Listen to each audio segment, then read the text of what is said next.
तो आइए दोस्तों हम लोग देखते हैं एक शानदार ट्रिक, जो ऐसा ट्रिक जो आपको यूट्यूब पर बहुत कम देखने को मिलेगा।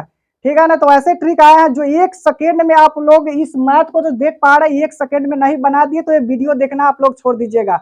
अगर वीडियो अच्छा लगे तो सब्सक्राइब करना और नहीं तो नहीं करना, क्योंकि फालतू में कोई आदमी अपना जो टाइम व्यस्त जो टाइम व्यर्थ में जाने नहीं देते हैं। इसीलिए हम चलिए आइए हम लोग देखते हैं। से ये जो इतना बड़ा देखने के लिए है, लेकिन इसका ट्रिक इतना शानदार है जो 1 सेकेंड 1 मिनट में आप लोग बना सकते हैं, सेकेंडों के काम मिनटों में। यहाँ पर देखिए, ध्यान दीजिएगा, जब भी कोई जो है रूट में जो दिखाई दे, यहाँ पर देखिए जैसे √6 है, √6 है, प्लस में ऐसे करके है।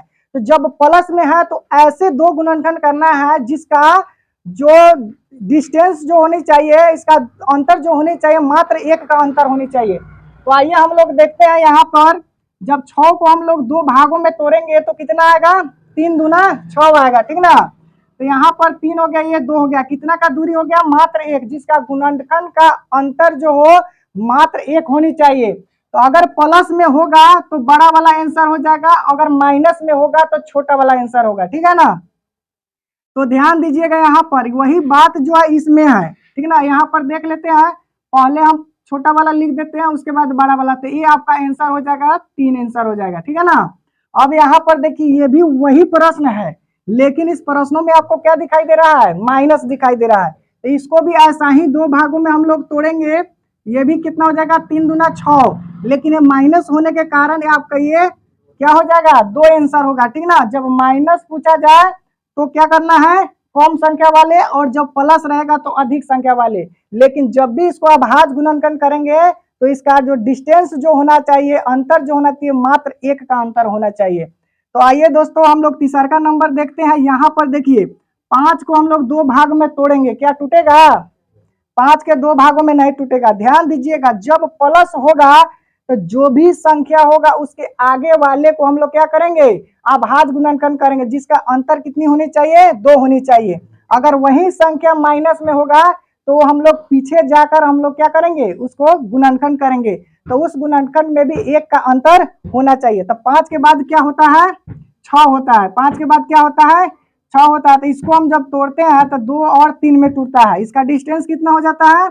1 का डिस्टेंस हो जाता है। इसका डिस्टेंस है 1 का। ध्यान दीजिएगा, इसका जब भी रूट में कोई संख्या इस तरह का आपको प्रश्न पूछा जाए तो प्लस हो तो उसके आगे वाली संख्या, मान लिया कि 6 अगर नहीं टूटता तो 7 को तोड़ते, 7 नहीं टूटता तो √8 का तोड़ते, ऐसे करके हम लोग आगे की ओर चलेंगे, ठीक ना। लेकिन अंतर कहीं ना कहीं हमको 1 ही आना चाहिए, ठीक ना। तो इसका आंसर हो जाएगा 2 और 3 के बीच हो जाएगा।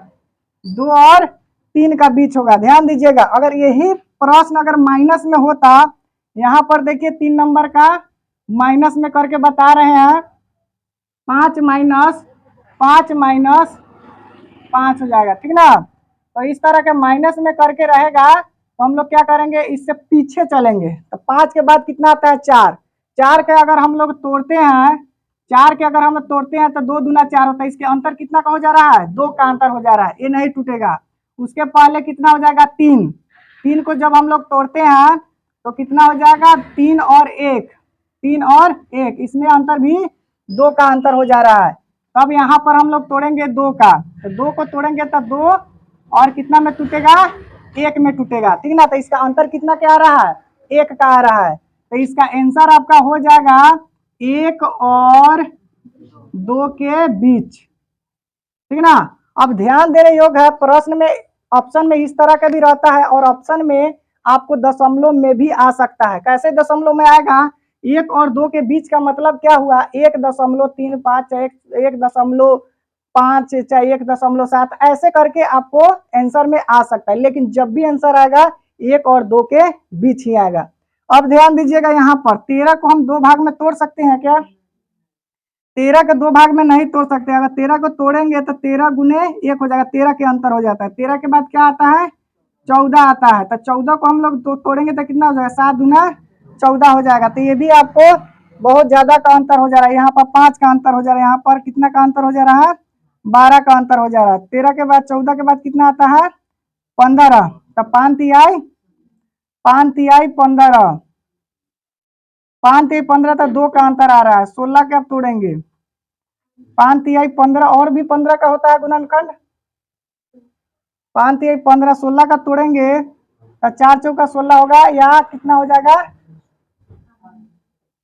उसके बाद में हम लोग 17 का भी नहीं टूटेगा, 18 का तोड़ेंगे तो 18 का तोड़ेंगे तो कितना होगा, 9 दूना 18, और कितना हो जाएगा 9 दूना 18, ठीक है ना। तो यहाँ तक ले देखने के लिए आपको मिल नहीं रहा है, ध्यान दीजिए आगे, ठीक है। और प्लस में है, अगर यही माइनस में होता तो 12 टूट सकता था, ठीक ना।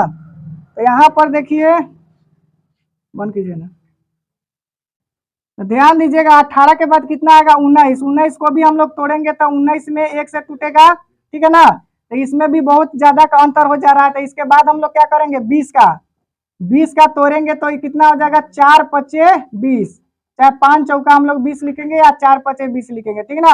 तो इसमें कितना का अंतर है 1, इसका आंसर क्या हो जाएगा 4 और 5 के बीच, ठीक ना। कितना हो जाएगा 4 और 5 के बीच। ध्यान दीजिएगा अगर यही माइनस में होता 13 रूट अंदर माइनस रूट अंदर 13 माइनस रूट अंदर 13 माइनस, इस तरह का होता तो हम पीछे की ओर जाते, ठीक ना। तो 12 के पहले 13 के पहले कितना है 12 है, ठीक ना। तो 12 को जब हम दो गुणनखंड करेंगे तो कितना आ जाएगा 4 तिहाई 12 आ जाएगा, 4 तिहाई 12, एक का अंतर हो जाएगा। तो इसका आंसर क्या हो जाता 3 और 4 के बीच हो जाता, ठीक है ना। अगर वीडियो अच्छा लगे तो लाइक कीजिएगा, शेयर कीजिएगा और सब्सक्राइब कीजिएगा, ठीक है।